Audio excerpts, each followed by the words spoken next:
this is your host, Julia Napini. I am a clinical and forensic social worker who owns a counseling practice and a consulting business.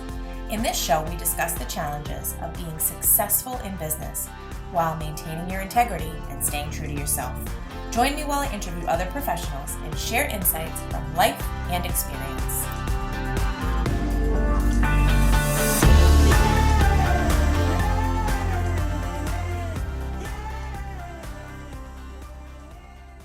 Let's talk about RingRx, our latest sponsor. RingRx is a high-quality, HIPAA-compliant telephone, text, and fax communications platform. They provide seamless, cost-effective communications for behavioral therapists, medical practices, hospitals, and other healthcare providers. RingRx is designed for modern healthcare environments. They offer customizable features like a phone app, automated patient outreach, voicemail, after-hours call routing, and top-quality desk phones. Try RingRx for free today at ringrx.com. And if you sign up using the code CLIMB, you'll get 15% off your monthly bill forever. Conditions apply. Hello and welcome to another episode of the Compassionate Climb podcast. We have a very interesting episode for all of you out there, particularly those female entrepreneurs that are looking for suggestions on how to thrive and to ultimately become the best version of themselves. So Amy Sanders, welcome to the show. Thank you. I'm so honored to be here. So thank you for having me. I'm excited to talk with your audience and just have a good time together. So thanks. Yeah, well, we're excited to have you, and we are having a power hour right now. So we recorded an episode with me on your show, and now you're here. So we're already warmed up. So let's get into it. Share with the audience your career climb and what helped to get you to where you are today. Yeah. Well, I like to call myself a serial entrepreneur. I own multiple businesses. Right now I own 5 that I'm currently working. I know. And so I'm a serial entrepreneur. I can't turn that brain off. It started at a very young age, and we're going to go back in time just a little bit because I think a lot of women are going to be able to relate to what I have to say. I call myself a recovering people pleaser. Mm-hmm. And if you are a people pleaser or a recovering people pleaser, then I like to say, guess what? We are all liars. We're either lying to ourselves or we're lying to other people until we figure out what we're doing. And I was taught. Could it also be that we're unaware? Does it have to be that we're liars? Like maybe we were ignorant. I mean, maybe. But once we're aware, like once we're feeling that feeling of resentment that we don't want to do the thing or resenting ourselves. Yes. Then we lied about what we actually wanted to do. We actually self-betrayed, right? That's what self-betrayal is not truly tuning in. And so I like to go back in time a little bit because I was raised in a family where it really wasn't, we were taught to work harder, not smarter. We were taught to agree to everything. Like if you're a woman, you just agree. Mm-hmm. You just say yes to everything. It doesn't matter if you want to, you don't want to, how you feel, whatever, you just say yes. And what happened was being in that environment, which with that said, my parents did the best they could with what they had. I know they did. They had crazy backgrounds. I understand it now as an adult, but that didn't change how it felt as a child. So I ended up marrying a guy after 3 weeks of dating. Whoa! Because I didn't want him to feel bad. And I was taught that men can't feel bad. Like it's okay if I feel bad, but don't make him feel bad. So when he proposed, I was completely caught off guard. I was like, what? He's on his knee? Like this can't be happening. My tummy's in knots. My heart's pounding. I'm freaking out, not because I'm so excited to jump into his arms and say yes, but because I know I shouldn't. Mm-hmm. However, what I said was, hey, okay, so what did my dad say? That's how I responded to him as I left him on his knee for a good couple minutes, which those were very long minutes as he's sitting there and I'm freaking out. And he's like, oh, well, I asked him. He said yes. And I was like, there's no way that my dad would have said yes, right? But he did. So I married him. And I also ended up divorcing him 11 years later, 3 kids later. The marriage was super unhealthy. There was a lot of toxic behaviors. There was a lot of stuff that happened in that marriage that was abusive, not okay. Yeah. I finally got the strength to walk away from that. Now, I'd like to share that with my stories because it taught me a lot. Number one, that I was so good at self-betraying that I even self-betrayed at the very most important decision, which was marrying a man, like getting married and having a life and children with this person that I didn't even want to, but I said yes because I didn't want him to feel bad. Like, what? Who does that? I did that. And I like to say that that is like how far away from myself I was, and how far away from myself, or like what I actually thought I was worth. And from once I got enough courage to leave, which it was very hard, I was also in a very strict religion. You do not divorce under any circumstance. I felt very labeled. And I really felt like I had this big D on my forehead. Mm-hmm. I lost relationships. There was a lot that went on by just even leaving, which is why it also took me so long to leave. However, I finally had to come to terms with, I am a God-fearing person. I believe in God. Mm-hmm. And if I do I believe that this is how he would actually want his daughter to be treated? Okay. No, I don't believe that. So if I don't believe that, if I believe that he truly loves me and I'm worthy of his love, then this is not an okay place to be, nor is it okay for my children. So at that point, I was like, there has got to be so much more for me out there. I know there is. I was looking in the mirror and I wasn't even recognizing who I was. And so I was like, okay, it's time to make a change. I walked away. It was the hardest thing I had ever done at that point. And walking away, we were broke. But walking away, I became even more broke. I was like, I didn't think that could be a thing. I didn't think that I was going to be here. And I was like, so full of pride. I didn't want to go on to, I know there's a lot of assistant programs within the government that are amazing programs that people can benefit from in that circumstance. But I had a lot of pride. I didn't want to do that. And so I did anything I could. At the time I was in the fitness industry, still serial entrepreneur, but things were not working out well for me at that point. So I was not making very much money. I was making deals with my landlord, like, hey, if I paint the fence, can you deduct my rent? If I paint the like whatever I could do, if I weed the backyard, anything I could do, I would make these deals. And I like to tell that story because I think a lot of people can relate that I was in the low of lows. Mm-hmm. But I also tapped in deep enough to realize that that was not actually who I was meant to be. Yeah. And I want women to understand that no matter where you are, where you've come from, you do have a choice to do things differently, and you can be and choose whatever that is. And so from that time, I was like, okay, what can I do? And I picked myself up. I started, really diving into the entrepreneur journey in a better way, things that, actually started getting paid. Yeah. And then I was like, I want multiple streams of income. How can I create that? So it became like more of a curiosity thing. Like, okay, so if I want this, how do I get it? What do I do?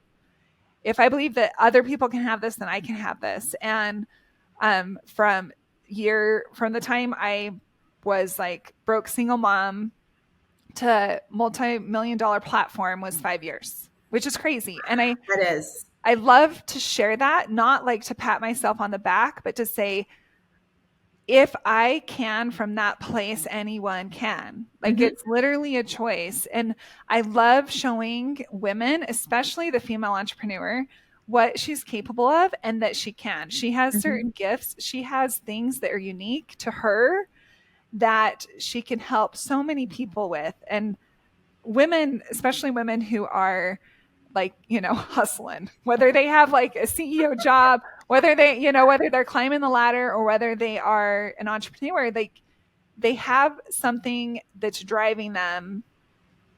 And I'd love to help them expose that, to see that, to help them achieve that. So anyway, there is a long-winded version of my story. But that was all extremely relevant, and it helps us understand you and really answers that question of how did you get where you are, but also why you're so passionate about this. So tell us how you help women really identify their unique gifts. Yes. Is there a process behind that? Yes.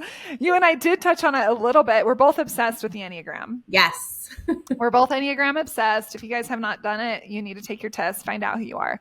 But I am a huge believer that all of us have unique gifts. We all have unique personalities. We all have unique things to offer the world.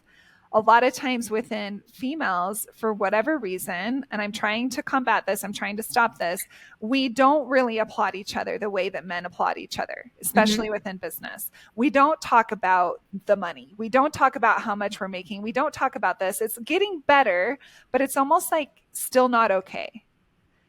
And I want to change that. It's like, why is that not okay? We should be cheering each other on. Like women are more nurturing type people. Like, let's cheer each other on. Let's back each other up. Let's be there. So if you can understand what your unique genius is, and you can expose that and build a business around it that you're super passionate about, you're going to be able to feel so much more fulfilled while also being able to expand a really big reach, because you're functioning from a place that's completely authentic to you. And you already said in my podcast, we already said that we've already recorded mine, but you already said, you're like, I know what I'm meant to do. Like, this is it. A lot of women can't say that right now. And so when I'm working with women, it's so funny. Like, and I do work with women who are not entrepreneurs, you know, just that maybe need some mindset work, whatever, and some help with finances. I do a lot of coaching around money as well. And, it's like, once we uncover a lot, they discover that they do want more, right? It's like, actually, there's this thing I've been scared to start. Yeah. I'm like, well, then let's start it. Why haven't you started it? And you just get curious. But my method is all about heart, mind, and soul, like making sure you are aligned so that you are building something that's truly passionate to you, that's on your heart, so that when you're going to sleep, you're excited to wake up in the morning, while also mixing it with strategy, because when it comes to business, we do have to have some strategy, unfortunately. Oh, of course. Well, I'm assuming that you're already touching upon some of this, but what are the contributing components to someone thriving? Someone thriving. I think ultimately, I am touching on it, like ultimately is being in alignment with yourself. And it's going to look different for other people, right? Everybody is different. So in my life, going back to single mom, it's like I had a list of things that I thought would just be absolutely amazing if I could do that for my kids. And one of them was putting them, like I couldn't afford to put them in sports. And I wanted to, like, even the rec sports were really expensive for me, the cheap rec sports, but I wanted them to be in competitive sports. Well, now they're in competitive sports, like, you know, so like that to me feels like, oh, I'm thriving. I'm able to give them what I wanted to give them because I have the means to do it. Sure. In my life, I wanted a pool in my backyard. That sounds very materialistic, but I wanted a pool in my backyard to also create connection within my family and with my friends and my neighbors. Like I wanted that. Now I have that. I'm able to do that. That feels really good to me. Being able to touch a lot of women at like a deep level, that feels good to me. So for me to thrive, that feels good. To not worry about the bills, like how are we going to pay this, but just to know that I have different things that are coming in, different residual. Is it frozen? It looks like it's frozen. Is it still frozen? No, it looks good on my end. Oh, it does? Okay. Yeah. I'm frozen. Oh no.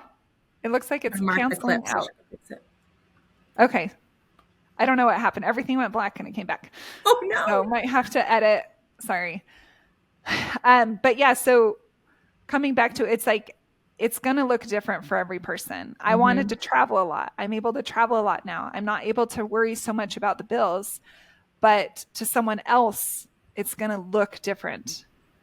So it's identifying that and really understanding why. Like, okay, a lot of women, female entrepreneurs especially, are like, I want to make more money. It's like, okay, why? Why do you want to make more money? There's a reason. Is it to feed your kids differently? Is it to be in a safer neighborhood? Is it to be able to have more time with your kids? Is it like, what is it that's really driving why you want more money? Because it's not the fact that it's money. I see. So you are very clear on what thriving means to you. And it sounds like you have this process of walking women through it. So if somebody is listening and they don't feel like they're thriving, what are some starting points, some questions they can start asking themselves? I mean, it sounds like you deduce. It's kind of like you take it, you know, the questioning and kind of get deeper and deeper. Yeah.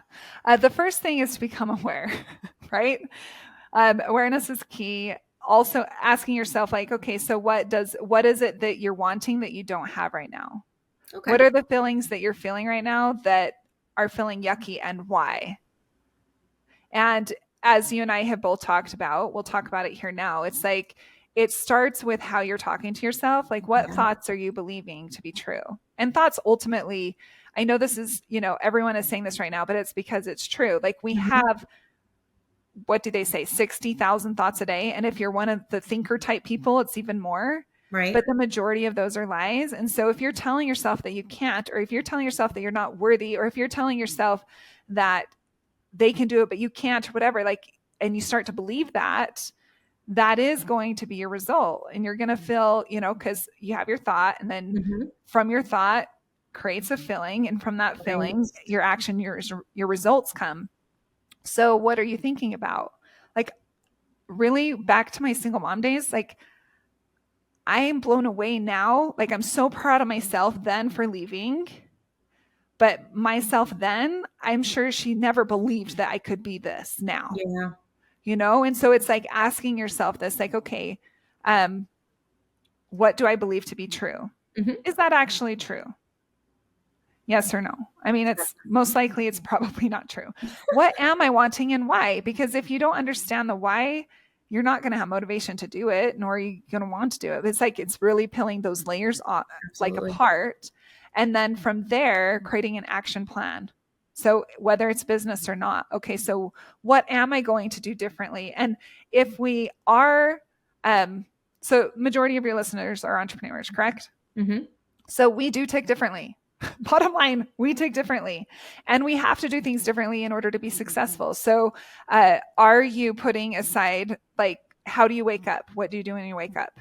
How are you living your life? Do you feel like you're thriving? Do you feel like you wake up in the morning and you're like, yes, I'm so excited to go read that book. I'm so excited to do my meditation. I'm so excited to get my day off started. Like, for me, it's like meditation, it's reading the book, it's working out, and then I can start to like think about what's going on for the rest of the day, but it's Mhm. all of those things. And it is kind of hard to define because it is going to look different per person. So Sure. I would ask you too, like, what does it look like with you with thriving? Like, Mhm. how is that? How do you define that for you? Yeah, so for me, it's whether things are in alignment. So, Yeah, like, am I being true to myself?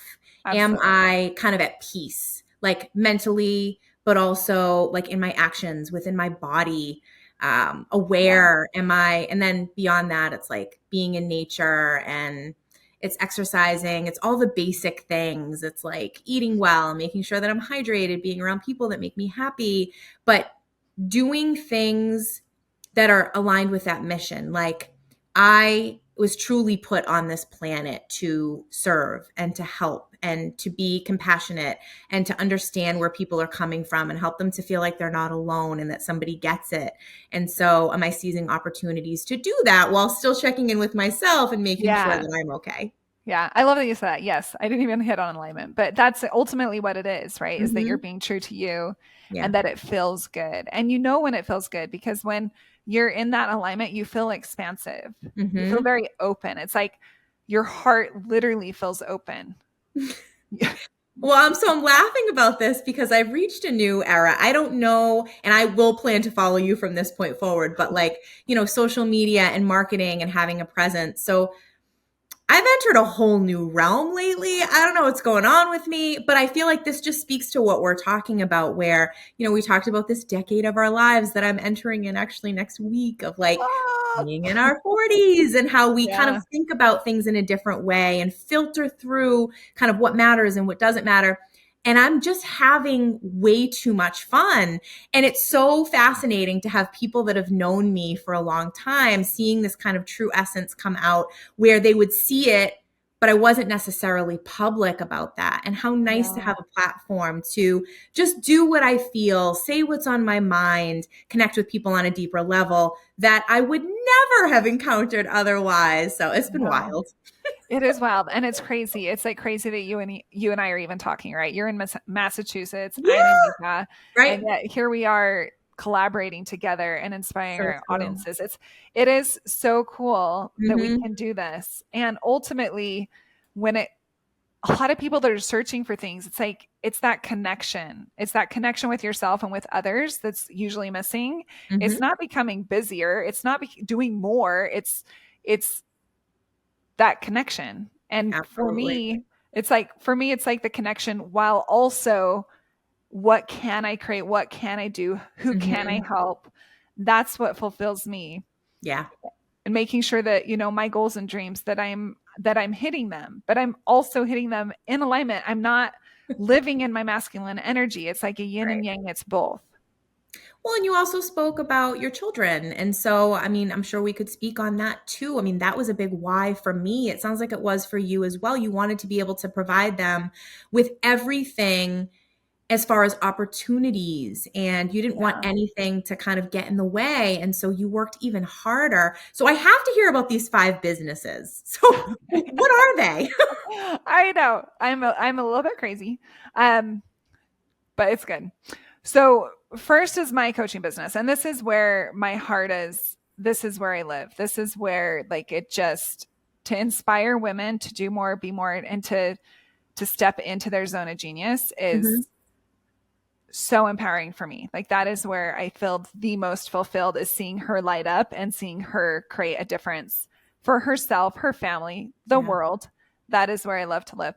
So I have my coaching business where I Okay. teach other women how to build successful businesses and lives. I have a dance studio. Wow. Yeah. So my background was dance and fitness. So I didn't have a dance studio, and I also have a fitness studio. Hmm. This is random, but also relevant. I own a swim education program where I Wow. have swim instructors teach kids how to swim. Hmm. Very random. And then I have multiple real estate properties. Hmm. So I also run and manage my real estate Wonderful. property company. So those are the ones that I do. And then me and my husband also have a couple things outside of that we do together. So I love it. it is busy, but yeah. So, how do you stay sane? You started speaking to this where it sounds like the way you start your day is Mhm. really what sets the tone. It seems like you are definitely aware of kind of, you would need to be doing all of these things to feel fulfilled, just learning more about you and who you are as a Mhm. person. But what are the things that help you to stay grounded and do all of this so successfully? Yeah. First and foremost, I do pour into me first. Every morning I pour into me Hmm. and into my family. Like, those are number one. And those reasons are the reasons why I do everything else.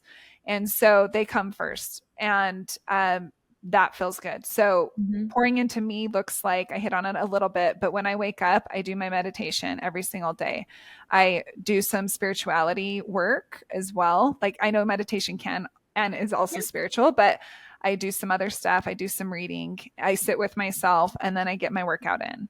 And when I do those things, I feel so much better. Now, with that said, I eat very well, like, meaning that I eat pretty clean because that feels good to me. Yeah. Just making sure that I'm taking care of my body, also getting the sleep that it needs. I play really hard. So we we really do play really hard, and that's important to me as well. Like, that's why I created this life. Hmm. So I know that if I'm pouring into me and into my family, and I'm there with my kids and my husband, that feels good while also making sure that I create space to play. Hmm. So that is how I do it. And then the other thing that I had to learn the very hardest way is that other people can help you. Hmm. I was really good at trying to do everything myself, and I Yeah. became the bottleneck, and it played out in every single business that are very different. They're all very different from each other. Hmm. And every single one had the same problem, and it was me, the bottleneck. I was the one that was not delegating the way I should delegate. I was people pleasing within my business. I was letting certain employees get away with things that they shouldn't get away with, and I was picking up their trash. And so learning that, no, this actually, you need to get out of your own way, and Yeah. trusting that other people can do things better than you. Because I already talked to you about Enneagram 8. We try to do all of the things, and Absolutely. we run at a very fast paced level, Hmm. and I'm very organized with my time. So I don't, I always have time to play. I always have downtime. I always make sure that that is part of my day every single day. So So that is is that how I something that do gets put on the calendar? Do you have a set end time it. in your work day? What helps to contribute to that? Yeah. A couple things. I do. I do something that I call power hour on Monday mornings. So, and that is putting everything that has to be done, like results driven, though, not just a long laundry list of what needs to be done, but a results driven list. I transfer that to my calendar. And on that list is going to be everything that needs to happen, including the baseball games, including soccer, including whatever the wedding reception, whatever it is, like everything gets put on the calendar, as well as the time that I want for my family time, dinner time, swim time, whatever it is. We love to hang out in the pool at night. So all of those also get transferred. And Yeah. this is why, which I think is actually super important. It's a lesson that I wish I would have learned a lot earlier in my journey, is when a lot of people make the list and then they just start checking it off throughout the week, right? And that list is always still just kind of bugging you. It's like on your shoulders. It's like reminding you always have to, because it's not checked off. Yeah. But when you transfer it to your calendar and now it's organized in your calendar of what you're doing, at that point, you're able to just be so much more efficient with your time, so that, and things do get done because it's results driven. And so at the end of the day, like as soon as your stuff is done, and my stuff, I'm able to turn it off, and then I'm completely present with the people in front of me. And that's also very important to me, is I don't want to be thinking about business, whatever, when I'm with my family. I just don't want to do it. It doesn't feel good. It's what I used to do. And it was like I was always on, and I don't want to be always on. I want to be able to be in front of the people I love. Right. So that is a huge lesson and thing that changed my schedule, so that you just get to have a clear brain and be present when you're done with your stuff, which you and we went back and forth in email today, and now you know why. Because I shifted some things. Yeah, I shifted some things to make sure that this was like time efficient. Yeah.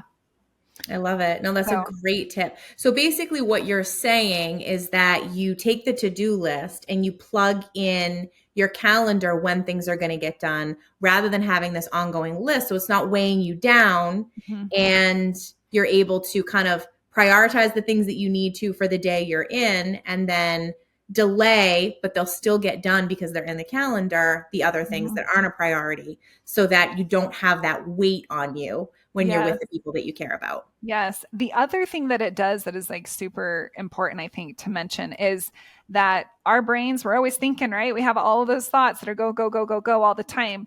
And once you transfer it into the calendar, you don't have to think about it anymore. And it's because it's just already there. Yeah. And so you're not having to, it creates space in your brain. I even put in my workouts. So at the beginning of the week, I'm like, what are my workouts for the whole week? Wow. And they're in my calendar at this time. And so some people can be like, oh, it feels like you're a slave to the calendar. And I'm like, actually, it creates a lot of freedom and spaciousness, because you just obey your calendar. The other thing that happens is, you know that I'm a total recovering people pleaser, and I was so far from self-trust. And so I've had to really work harder than I think a lot of people, because I was so far gone on learning how to trust myself and being totally authentic to me. And so when I am obeying my calendar of what I know, like at the beginning of the week, I'm like, this is what needs to be done, and these are the things that are going to move my business forward the best. When I transfer to the calendar and I free up brain space and calendar space, at that point, I'm also able to develop deeper self-trust because I'm obeying my calendar. Ooh, one more time. So you are increasing your ability to trust yourself, because basically you're holding yourself accountable. If you put it on the calendar and you're following through to you, I mean, that is all about you're worth it. And you're prioritizing those things for yourself. You're upholding the things that it's like an obligation to you. I love it. Yeah. And it feels so good, because you end up accomplishing a lot more, because you do carry, like, the big things kind of go first, but then you also have all of the space. It's not like, oh, I can't make it to that softball game because I'm still working on this. And it's like, no, actually, I only have an hour to work on this. This is what I allotted. I'm all in. I'm not going to be checking social media. I'm not going to be checking my email. Like, I'm all in on this thing because I have 1 hour. And it creates another, like, done is better than perfect or not done. And nothing's ever going to be perfect in our world. Like, so I'm like, if I can focus, it's just not. And in our businesses, it's like, I took on this other this other belief, I guess, of like B minus work is still great. Like it still gets you graduated, you know? So within your business, it's like, it doesn't have to be perfect. And if it is perfect, it's taking you way longer than it probably needs to. So be efficient with your time and be okay with done. Yes. B minus work. C's get degrees, right? But maybe be a little bit better than C. But I also think it comes back to what we were talking about earlier in terms of alignment, where when you're really clear on what matters the most to you, you're allowing yourself to really be focused and present on those things and knock those out of the park. So it's okay if the other things are B's. They're still getting done. You've already determined that they're not the things that you're going to be putting all of your energy into. Yeah. It makes a lot of sense. So I have to check in this people-pleasing tendency that you have had. Would you say that you're reformed? Oh gosh, no. I think that you never are. I have come so far. The other thing that I'm so passionate about with women is like teaching you how to use your voice, because I was so far gone from you. Like it wasn't ever okay for me to actually speak up. So learning how to speak up and then feeling that feeling, because I'll have that feeling where it's like, I want to say something, but I don't dare. Like I'm going to get in trouble. And I have been doing this work for quite a while now. Yeah. And it still comes up. It's like, this is how I was raised at those critical years. And so it's something that I'm always fighting, but I'm so aware of it now that I'm able to combat that and be like, it's like my big self, Amy's now loving on my younger self and being like, guess what? I know this is scary, but you're going to speak up right now and it's going to be okay. Yeah. And then every single time that it is okay, it gives me that much more strength. Like, okay, that was okay. I can do more of that. And I can teach other people to do that too, you know? So it's like, am I way better than I was? Absolutely. But is it something that still comes up? For sure. Oh, well, this is such great information. I cannot thank you enough for going through all that you did and sharing and allowing others to really get to know you a little bit better, but then taking all of that experience and imparting that wisdom and helping other women really step into their best selves. So this is an opportunity for you to share anything that you have going on currently, up and coming, any final thoughts? Yeah, a couple of thoughts, and then I'll say what I have going on, and then I'll give you a couple of wrapped up thoughts. So I do have, if you guys are interested, I have a Thrive Her Academy, which is just it's a really low cost self-development program, you can say, where a bunch of us women meet every single week. And it's just really juicy and good. And it's something that everyone loves. But I also have a clients on repeat program if you're an entrepreneur and you're struggling in the online space. And this is something that you can use that just teaches you all of the strategies mixed with being in alignment with yourself and with your business on how to get clients on repeat, how to get paid often, how to level up and like push through that glass ceiling. So that's my biggest thing that I think I offer is just the clients on repeat. As far as wrapping up, the one thing that I would share that I share a lot is that do the scary thing, because you don't know what's on the other side of it. And usually if it's scary, something great's on the other side. So I like to say the cave you fear holds the treasure you seek. So you have to go through the cave. You have to go through the dark. You have to maybe have some uncomfortable feelings, but feelings are never going to kill you. They just don't feel good. But then on the other side of it, you'll be amazed at what you can create and what you can do, because you are definitely bigger, stronger, better than you even imagine. So play big, go big, and just go all in on whatever it is that's on your heart. What a great point to end on, and what a great example you are of somebody who did just that. So thank you so much. This is one of those episodes I'm actually really looking forward to listening back to. There were so many nuggets of wisdom in there. So thank you for your time and sharing your experience. Yeah, thank you again for having me. I've appreciated it. If you like what you're hearing, please rate and review. This will help others find us and benefit as well. The Compassionate Climb podcast represents the opinions of Julia Napini and her guests. The information provided is intended for educational purposes only and should not be taken as legal advice. If that is what you are seeking, please consult an attorney.